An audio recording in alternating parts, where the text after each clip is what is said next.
Hey guys, and welcome to a brand new video here on FPL Now. Today we're going to be going over one of the best wildcard drafts for Game Week 8. So if you're excited for the video, drop a like down below, leave a comment, are you wildcarding this week, subscribe if you're brand new, and let's get into the video.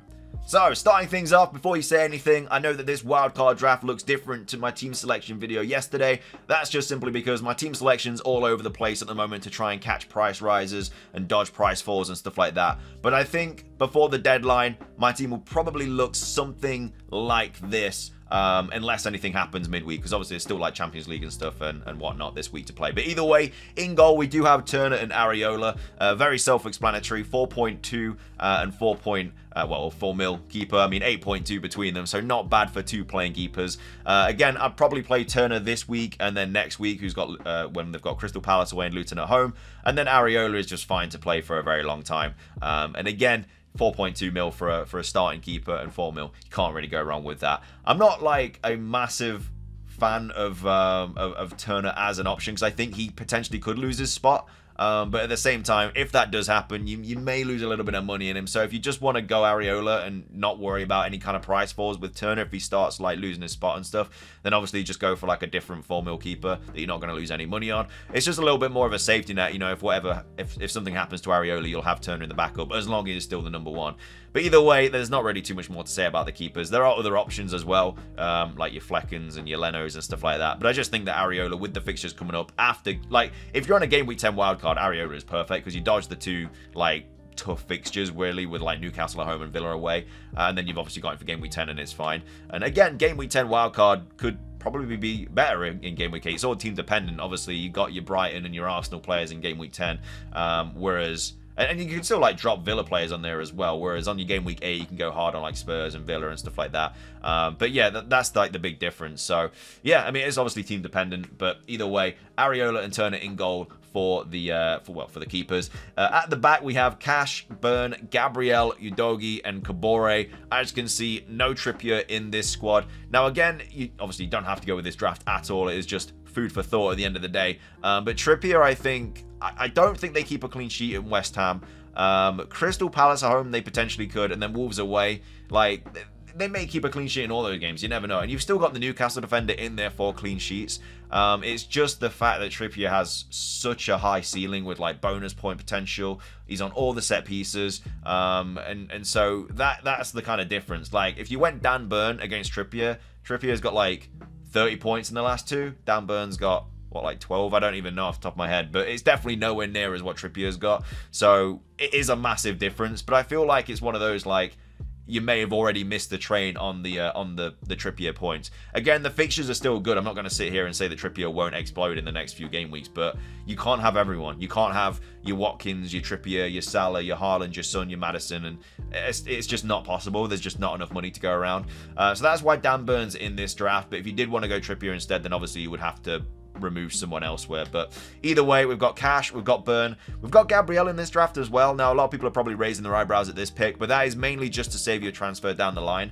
If you are wildcarding Game Week 8, I think it is probably in your best interest to have some sort of Arsenal or Brighton player just in the draft. Like you don't necessarily have to play them. I mean, you're not really going to be playing Gabriel against City at home, or I mean, you might play him against Chelsea away. You're not sure. But then when Sheffield United comes around at home, like you've got him already on your bench for then in Game Week 10, and you don't have to worry about transferring him in down the line. It just kind of saves you a transfer, and there's not really anybody else that I'd like really need to play over those two game weeks. Like you would just play Cash, Burn, and Udogie for Game Week 8 and 9, and then when Game Week 10 rolls around, yeah, you've got a little bit of a headache there. Like you'd play Cash, Luton at home, you'd play Gabriel, Sheffield United at home, and then it's Wolves away or Crystal Palace away for Spurs. Or it is a little bit of a headache, but it just kind of saves you from making that transfer down the line as well, because you know they've got Burnley at home as well coming up. Again, when they play each other, it's not great. But either way, what can you do? There's only so many things you can do, but you can make transfers by then. You'll probably have a Brighton defender in there as well. Like you could get rid of someone for an Estepinian or something.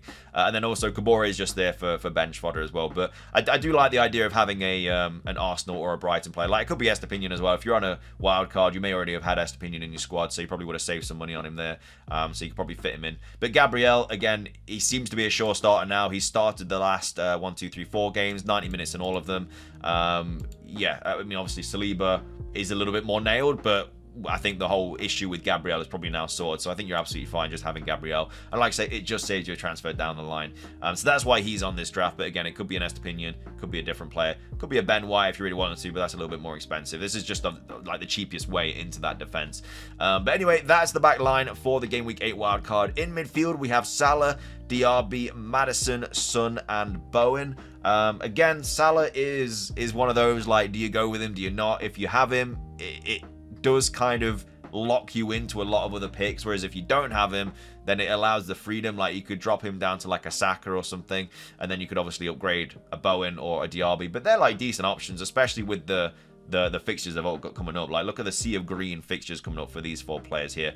For West Ham, it's a little bit worse, and especially because you've got an attacker like playing a defender this week, it's a little bit worse when that happens. But at the same time, Bowen I do really like as a pick, and his numbers have actually been really, really good this season so far.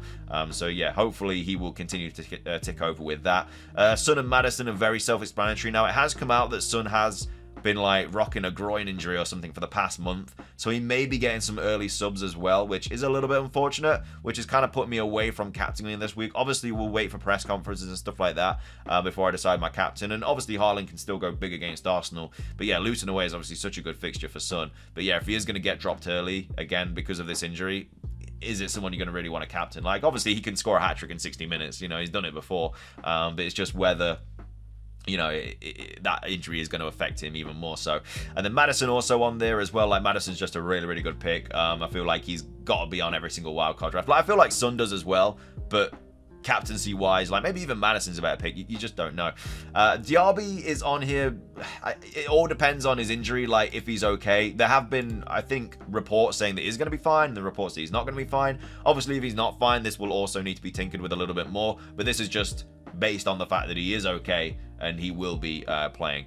But yeah, I really like the midfield. I think it kind of solves a lot of issues. But again, if you are wanting to bring in your Sakas and other players as well for like game week 10, like, you can easily downgrade Diaby or Bowen to like a Matoma if you really wanted to. But Matoma's been getting a few benches lately. There's not really a standout Brighton midfielder that I definitely want. So I'm not really too worried about that. And then obviously your other options, just like your Arsenal assets and stuff like that, that you kind of need in your squad, but where do you put them? But either way, that's the midfield there that, yeah, I quite like it. And then up top, we do have Archer, we have Darwin Núñez, and we also have Haaland. So obviously no Watkins on this draft. A lot of people might be raising their eyebrows at that. And again, if Diaby is injured, then I would definitely have Watkins on this draft 100%. And it also depends if Darwin is fine as well. Obviously, he didn't play the last game when they lost to Spurs, but with the fixtures they've got coming up, if he is going to be more of a sure starter, then obviously he's going to be a really, really good pick. But obviously, you could go Watkins if you wanted to instead. The only issue is you would have to downgrade Diaby. If you were going to go with that, I would probably suggest bringing in maybe a Neto or something like that. It will give you a lot of money to spend as well in the bank if you wanted to. So that'd give you like 0.5, whatever. I mean, it'll be a little bit different. Maybe you'll have like 0.8, maybe you'll have like 0.2. It depends on your money situation. So Neto would be, yeah, like, he'd be someone that you could bring in instead if you did want to bring Watkins in, and it'd allow you to still have this midfield. And Neto's got some like okay fixtures coming up. He's got Villa. I mean, Villa at home's not great either because you've still got a player playing a defender.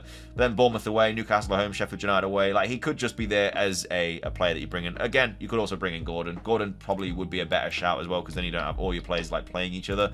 But at the same time, Gordon can't play this week, so you'd have to play maybe Archie. Maybe you have to play like 3-4-3 or something like that, and play Archer away at Fulham, which is still an okay pick. He's not a terrible pick at all. So you could do that, but that's only if like Watkins isn't available. Like if Watkins isn't available, if Diaby isn't available. But if he is, this could be another way you go. Like, Watkins obviously has been good.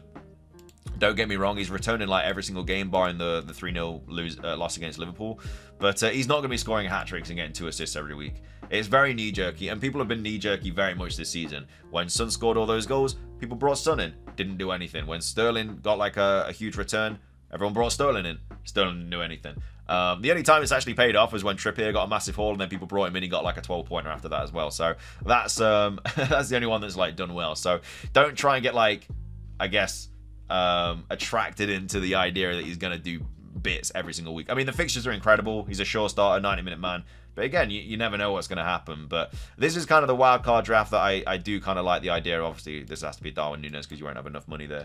But Yeah, and I guess like it allows you to go to other players as well. Like if you really wanted to, you could drop Son to a Salah, and that would allow you to Son to a Saka, should I say, and that would allow you to upgrade Darwin Núñez to like a Jesus or something like that. But yeah, I mean, I do like this wildcard draft. Again, if you do want Watkins, you would have to like make some changes elsewhere. You could obviously drop Gabriel down to like a 4 mil defender and upgrade Darwin Núñez to Watkins and have triple Villa, triple Spurs. But I just like the idea of not having to rush a transfer down the line. Obviously, if Gabriel gets injured, then, you know, it is what it is. It's unfortunate, but it's just kind of like trying to think ahead. But either way, this is the wildcard draft that I'm kind of thinking about going with at the end of the or before the deadline. But again, we'll have to wait and see for the midweek fixtures and press conferences and stuff like that. But anyway, if you enjoyed the video, please drop a like down below. It's trying to hit 50 likes. Leave a comment. Are you wildcarding this week? Subscribe if you're brand new. Ring the notification bell. It's everything from me, though. Have a great rest of your day. And until next time, peace.